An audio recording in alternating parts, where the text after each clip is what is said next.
വടകര മാഹി കനാലിൽ മീൻ പിടിക്കുന്നതിനിടെ ഒരാളെ കാണാതായി. തോടന്നൂർ കരയിലെ താഴെ മുഹമ്മദിനെയാണ് കാണാതായത്.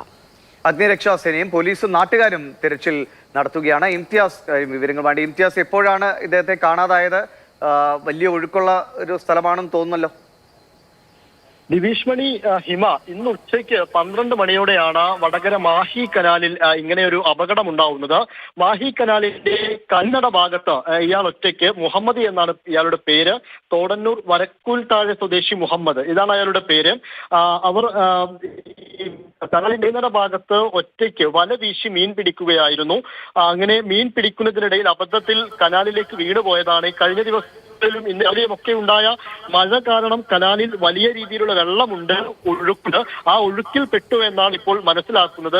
ഉടനെ തന്നെ ഈ നാട്ടുകാർ അവിടെ എത്തി ഇദ്ദേഹം നേരത്തെ തന്നെ പിടിച്ചുവെച്ച മീനുകളൊക്കെ, അതായത് വല വീശി പിടിച്ചെടുത്ത മീനുകളൊക്കെ ബക്കറ്റിൽ ഉണ്ടായിരുന്നു.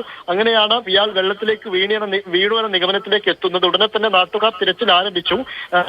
പിന്നാലെ സേനയും പോലീസും ഒക്കെ സ്ഥലത്ത് എത്തിയിട്ടുണ്ട്. ഇപ്പോൾ അദ്ദേഹത്തിന് വേണ്ടിയുള്ള തിരച്ചിൽ അവിടെ നടക്കുകയാണ്. തിരച്ചിൽ പുരോഗമിക്കുകയാണ്. കനാൽ അത്യാവശ്യം ഒഴുക്കുള്ളൊരു കനാലുമാണ് ദിവിഷ്മൻ.